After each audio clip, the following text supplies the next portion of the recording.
एक गुप्त रात क्या हुआ था उस रात रजिया सुल्तान के साथ एक रहस्यमयी कहानी। दिल्ली की गलियों में एक अजीब सी खामोशी थी। चांद बादलों के पीछे छिपा हुआ था और घनी धुंध ने रात को और भी रहस्यमयी बना दिया था। अचानक महल के मुख्य द्वार पर घोड़े की तेज टापों की आवाज गूंजी। पहरेदार सतर्क हो गए।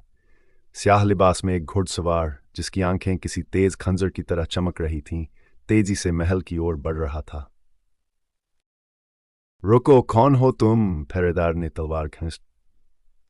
जिया सुल्तान के लिए संदेश है, मुझे तुरंत उन्हें मिलना है, उसने गहरी आवाज में कहा।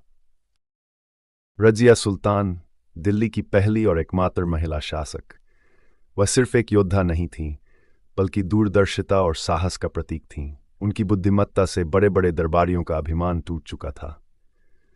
लेकिन इस रात रजिया के सामने एक ऐसा रहस्य पेश किया जाने वाला था जो उनकी किस्मत और उनके साम्राज्य की जड़ों को हिला सकता था। एक गुप्त दस्तावेज और खुफिया संदेश। रजिया महल के सबसे ऊंचे कमरे में मोमबत्ती की हल्की रोशनी में पुरानी पांडुलिपियों को पढ़ने में व्यस्त थीं। तभी एक सेवक अंदर आया। महारानी, एक अजनबी आपके लिए महत्वपूर्ण संदेश लेकर आया है, वह आपको तुरंत देखना चाहता है। रजिया ने आंखें उठाई और गंभीर आवाज में कहा, उसे अंदर लाओ। अजनबी ने झुककर सलाम किया और उनके सामने एक चिट्ठी रखी। यह आपके पिता सुल्तान इल्तुतमिश के समय के एक विश्वास पात्र की ओर से है। इसे पढ़िए, पर ध्यान से। यह आपके जीवन और दिल्ली की सुरक्षा से जुड़ा है।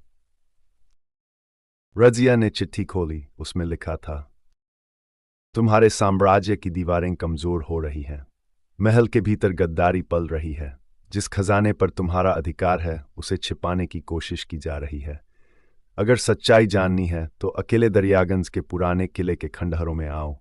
याद रखना, यहां से सच्चाई शुरू होती है। रजिया ने अपने भरोसेमंद सिपाही इकबाल को बुलाया। इकबाल, मुझे दरियागंज के खंडहर जाना है, लेकिन यह काम गुप्त रहेगा। अगर मैं सुबह तक वापस न लौटूं तो महल की रक्षा का जिम्मा तुम्हारा होगा। इकबाल चौंक, महारानी, खंडहरों में जाना खतरनाक हो सकता है। मैंने सुना है कि वहां भूत प्रेत और रहस्यमयी घटनाएं होती हैं। रजिया मुस्कुराईं। डर उन्हीं का पीछा करता है जिनके इरादे कमजोर होते हैं। चलो, अब देर मत करो। दरियागंज का पुराना किला घने जंगल के बीच छिपा हुआ था। अंधेरी रात में रजिया अपने घोड़े पर सवार होकर वहां पहुंची।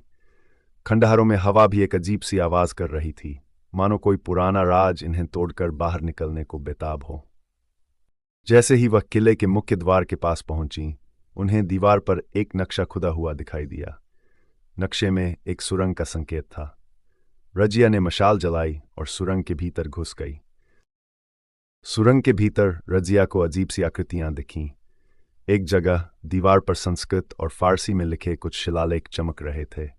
जैसे ही रजिया ने शिलालेख पढ़ने की कोशिश की, एक गहरी आवाज गूंजी, खजाना ढूंढने आई हो या गद्दारों का पर्दाफाश करने? रजिया ने पीछे मुड़कर देखा। वहां एक वृद्ध व्यक्ति खड़ा था जिसके हाथ में एक पुरानी तलवार थी।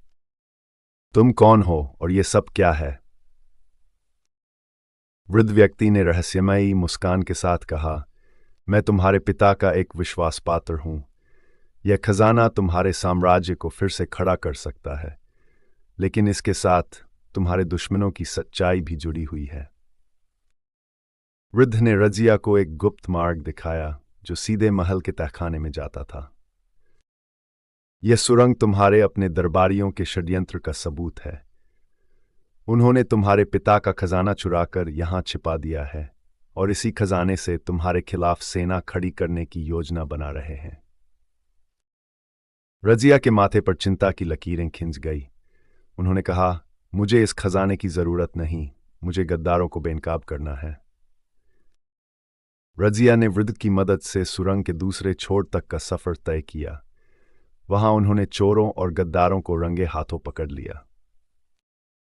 तुम सबको इसका जवाब मिलेगा, रजिया गर्जी। गद्दारों को सजा दी गई और खजाने को दिल्ली के विकास के लिए उपयोग में लाया गया। रजिया ने वृद्ध से पूछा, तुम कौन हो और मेरे पिता के इतने करीब कैसे थे? वृद्ध ने मुस्कुराते हुए कहा, यह जानना जरूरी नहीं, बस इतना समझ लो, तुम्हारे पिता ने एक सच्चे शासक को तैयार किया है। मुझे अब जाना होगा। जैसे ही रजिया ने उसे रोकने की कोशिश की, वह वृद्ध अचानक गायब हो गया। उस रात रजिया सुल्तान ने न केवल गद्दारों को हराया, बल्कि अपने साहस और बुद्धिमत्ता से यह साबित कर दिया कि वह सिर्फ एक शासक नहीं, बल्कि इतिहास के पन्नों में अमर होने वाली एक नायिका थीं।